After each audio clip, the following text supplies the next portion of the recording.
എന്റെ പൊന്നു സാറേ, പോയത് പോയി. ഇനി ഇതിന്റെ പിന്നാലെയുള്ള കേസും കൂട്ടും ഒന്നും വേണ്ട. എനിക്കൊരു പരാതിയുമില്ല. എന്താ ഇത്ര പെട്ടെന്ന് ഇങ്ങനെ തോന്നാൻ? ഒരു കാരണവുമില്ല സാർ. ഞാനൊരു സൂക്കേടുകാരനാണ്. എനിക്കിതൊന്നും താങ്ങാനുള്ള ശക്തിയില്ല. പോയതെനിക്കല്ലേ, പോട്ടെ.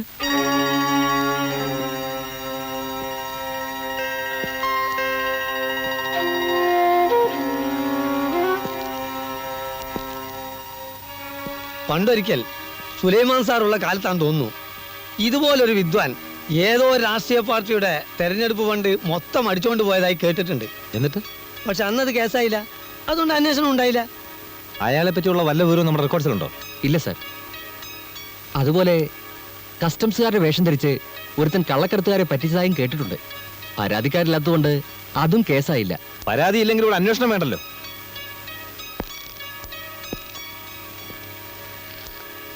പോലീസുകാരെ പരിഹസിക്കുന്ന കാണാൻ ഇവിടെ എല്ലാവർക്കും താല്പര്യം. എന്തു വന്നാലും നമുക്ക് അയാളെ പിടിച്ചേ പറ്റൂ.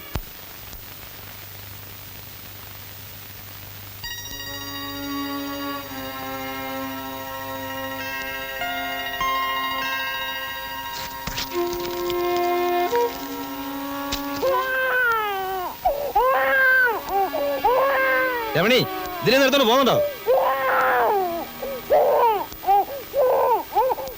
എന്തിനാ ഇങ്ങനെ ബഹളം വെക്കുന്നത്? പിന്നെ അല്ലാണ്ട് സ്വസ്ഥമായിട്ട് കാര്യം ആലോചിക്കാൻ സമ്മതിക്കില്ല എന്ന് പറഞ്ഞാൽ?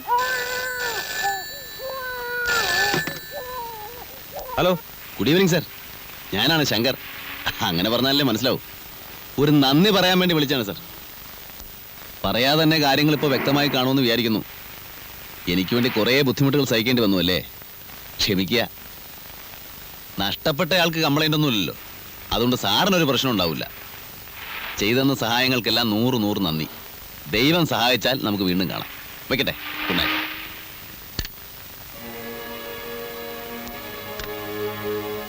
ആരാ വിളിച്ചത്? നീ ആ യൂണിഫോം എടുത്ത് വെച്ചേ.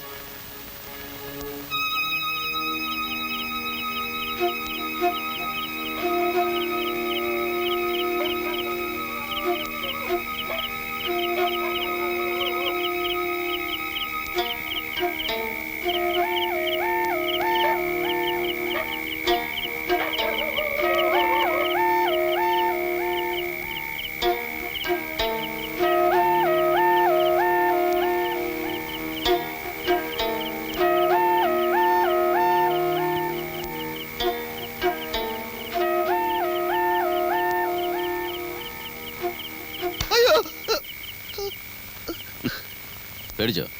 ഇങ്ങനെ പിന്നെ കൂടെ വന്ന് പിടിച്ചാൽ പേടിച്ചു പോവില്ലേ? അത്രയും പേടിയുള്ളവർ ഈ പണിക്ക് വരരുത്. നിങ്ങൾ സാധനം എടുക്കി. പോലീസുകാരെ കാണുമ്പോൾ മനുഷ്യന്റെ നെഞ്ചിടിക്കുക. ഈ കടൽപ്പാലത്തിനടിയിലും ഗുഹയിലും ശവപ്പറമ്പിലും അല്ലാതെ ഈ നാട്ടിൽ വേറെ സ്ഥലമില്ലേ? വേറെ സ്ഥലമുണ്ട്, പക്ഷെ ഈ ഇടപാടിന് പറ്റിയ സ്ഥലമില്ല. നിങ്ങളെ താമസം എവിടെയാ? അടുത്തതാണോ നമ്മൾ അവിടെ വരാം? തനിക്ക് പേടിയാണെങ്കിൽ തന്നെ ബാബുക്കാനോട് പറ വേറെ ആളെ അയക്കാൻ. ആളോ ബാബുക്കാനോട് പറയാനാ? മൂപ്പരെ കാണുമ്പോൾ തന്നെ നമ്മളെ മുട്ടിടിക്കും. അപ്പൊ മൊത്തത്തിൽ താൻ പേടിക്കാൻ വേണ്ടി ജനിച്ച ആളാ ആയിരിക്കും. നിങ്ങളെ പേരെന്താ? എന്തിനാ ചോദിച്ചേ ഉള്ളൂ. പൊതിയിൽ സ്വർണ്ണായിരിക്കും അല്ലേ? അത് ബാബുക്കാനോട് ചോദിച്ചാൽ മതി. കഴിഞ്ഞ പ്രാവശ്യം ചോദിക്കണമെന്ന് വിചാരിച്ചതാ. നിങ്ങളെ നാടെവിടെയാ? ഇയാളെ വേഗം സ്ഥലം വിട്. ഊരും പേരും പറയൂല? അടുത്ത പ്രാവശ്യം കാണുമ്പോൾ പറഞ്ഞാൽ പോരെ? മതി, തിരക്കില്ല. ബാബുക്കാനോട് വല്ലതും പറയാനുണ്ടാ? ഇവിടെ എല്ലാവർക്കും സുഖം, അവിടെയും അങ്ങനെ തന്നെ എന്ന് കരുതുന്നു എന്ന് പറഞ്ഞേക്കും.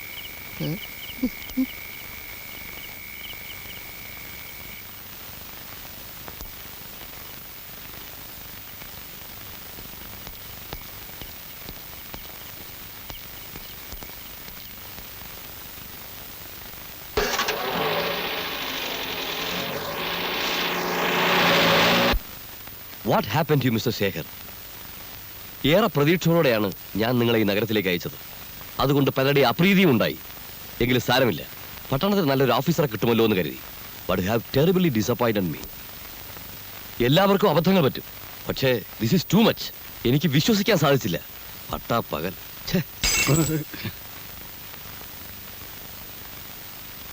ഈ നാണക്കേട് ഒഴിവാക്കാൻ ഒറ്റ മാർഗമേ ഉള്ളൂ.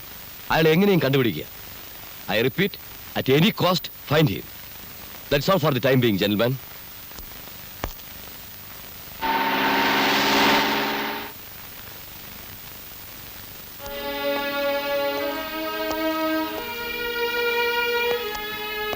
ഇന്ന് നേരത്തെ എത്തിയല്ലോ.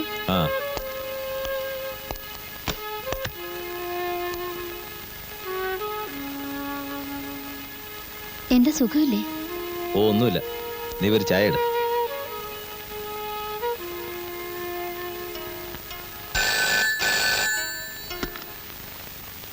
ഹലോ, ഞാനാണ് കൃഷ്ണൻ അമ്പലക്കാടൻ. എന്തു വേണം? അല്ല, ചിലതൊക്കെ കേട്ടു. ശരിയാണോ? അപ്പൊ അടി തെറ്റിയ ആനയും വീഴുമല്ലേ? ഇതുപോലെ എന്തെങ്കിലും സംഭവിച്ചാൽ ആദ്യം എന്നെ അറിയിക്കണമെന്ന് പറഞ്ഞപ്പോഴല്ലേ അന്ന് നിങ്ങൾ എന്നെ ആട്ടി ഓടിച്ചത്? അല്ല, അറിഞ്ഞതെങ്ങനെങ്കിലും ആവട്ടെ. പോലീസ് ഡിപ്പാർട്ട്മെന്റ് എന്ന് പറഞ്ഞാൽ ഒരു ഇൻസ്പെക്ടർ ശേഖരനിൽ മാത്രം ഒതുങ്ങുന്നതല്ലല്ലോ. ഏതായാലും സാർ ഇനി പലതും കേൾക്കേണ്ടി വരും. റാസ്കൽ, നിനക്കൊരു പുല്ലും ചെയ്യാൻ പറ്റില്ലടാ. ഇനി എന്താണ് ആ സന്തോഷ വാർത്ത എന്ന് ഞാൻ പറയാം. നിങ്ങൾക്ക് വേണ്ടി ചിൽഡ്രൻസ് പാർക്ക് സംഭാവന ചെയ്ത അങ്കിള് തന്നെ ഒരു ചിൽഡ്രൻസ് ലൈബ്രറിയും ഒരു ഗെയിംസ് റൂമും നമുക്ക് നിർമ്മിച്ചു തരുന്നു. പണക്കാരായ പലരും സ്വന്തം സുഖസൗകര്യങ്ങൾ മാത്രം നോക്കുന്ന ഇക്കാലത്ത് അദ്ദേഹത്തെ പോലെയുള്ള നല്ല മനുഷ്യരെ നാം ആദരിക്കേണ്ടിയിരിക്കുന്നു.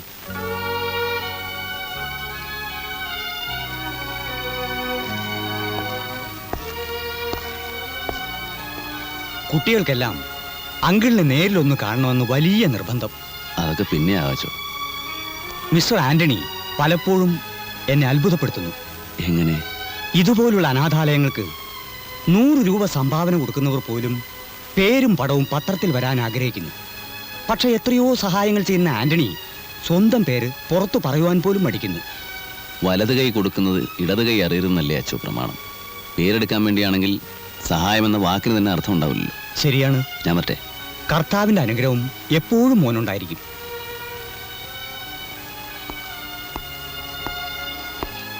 ഒരു സംശയം ചോദിച്ചോട്ടെ അച്ചോ. സമൂഹത്തിൽ ഒരുപാട് പേരെ പറ്റിച്ച് സ്വന്തം കേശ വീർപ്പിക്കുന്നവർ മാന്യന്മാരായി ജീവിക്കുന്നു. നല്ല മനസ്സുള്ളവർ സമൂഹത്തിന് ആവശ്യമില്ലാത്തവരായി മാറുന്നു. ദൈവം ഇതൊന്നും കാണുന്നില്ല.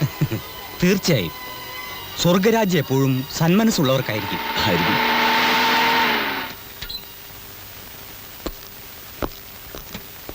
എന്താ പോലീസ് ഇവിടെ? എവിടെയെങ്കിലും കുട്ടികൾ നഷ്ടപ്പെട്ടിട്ടുണ്ടാവും. ഉം. അവരെ അന്വേഷിച്ചു വന്നതായിരിക്കും.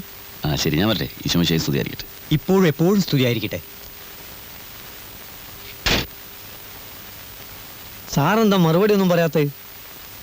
നമ്മൾ അങ്ങനെ ചെയ്യുന്നോണ്ട് ഒരു കുഴപ്പമില്ല സാർ. മുമ്പ് ഇവിടെ ഉണ്ടായിരുന്ന സാറന്മാര് ഇതുപോലെ കൊടി കെട്ടി വേണം കള്ളന്മാരെ പിടിക്കാൻ. ഇതിലും ചീപ്പായിട്ടൊക്കെ ചെയ്തിട്ടില്ലേ? എന്നാലും എങ്ങനെയാടോ ഒരു കള്ളനെ പിടിക്കാൻ മറ്റൊരു കള്ളനെ ഏൽപ്പിക്കുക? ഹ, ജോസ് കള്ളനല്ല, കേടിയാ. കള്ളനായാലും കേടിയായാലും നമുക്ക് കഴിവില്ലാത്തോണ്ടാണെന്ന് വരില്ലേ? ആ, അത് വരും. ഇതൊക്കെ ആരറിയാനാ സാർ? അവൻ എവിടെയാണെന്ന് ജോസ് കണ്ടുപിടിക്കട്ടെ. സ്ഥലം മനസ്സിലാക്കിയാ നമുക്ക് തന്നെ ചെന്ന് അവനെ പൂട്ടാലോ. പേര് നമുക്ക് കിട്ടുകയും ചെയ്യും.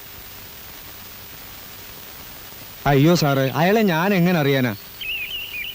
തന്നെയുമല്ല, കുറച്ചു നാളായിട്ട് ഞാൻ പുറത്തോട്ടെങ്ങും പോകാറില്ല. സംശയം ഉണ്ടെങ്കിൽ ആരോട് വേണമെങ്കിലും ചോദിച്ചു നോക്കിയാട്ടെ. ആ, നീങ്ങ് വന്നേ പറയട്ടെ. രാവിലെ തന്നെ ഉണ്ടല്ലോടോ. കൂടെ വന്നിരിക്കാൻ ആരാന്നറിയോ? അറിയാമേ, അതാണ് ഞാൻ പത്തി ഒതുക്കി മാളത്തിൽ തന്നെ കൂടിയത്. ആദ്യത്തെ റൗണ്ടിൽ തന്നെ നെന്നും കൂട്ടിനും പൊക്കാനാണ് എന്നോട് പറഞ്ഞിട്ടുള്ളത്. ഞാൻ ഒരുത്തൻ ഇടപെട്ടുകൊണ്ടാ നീ ഇവിടെ കഴിഞ്ഞുകൂടി പോണേ. അതെനിക്കറിയാം സാർ. സാറ് കുറച്ചധികം കാലം ഇവിടെ ഉണ്ടാവും. അതുവരെ നിനക്ക് ഇവിടെ അടങ്ങിയൊതുങ്ങി ജീവിക്കാൻ പറ്റുമോ? അത് പിന്നെ പറ്റില്ല. അപ്പൊ അതുകൊണ്ട് നിന്റെ ഭാഗത്ത് നിന്ന് അദ്ദേഹത്തിന് കൂടി ഗുണകരമായ രീതിയിൽ എന്തെങ്കിലും നീക്കങ്ങൾ ഉണ്ടാവണം. ഭാവിയിൽ നിനക്കും അത് എഫക്ട് ചെയ്യും. അതുകൊണ്ട് ഏത് മാളത്തിലുണ്ടായാലും അവനെ പുകച്ച് പുറത്തിയായിരിക്കണം. അത് നിനക്കേ പറ്റൂ.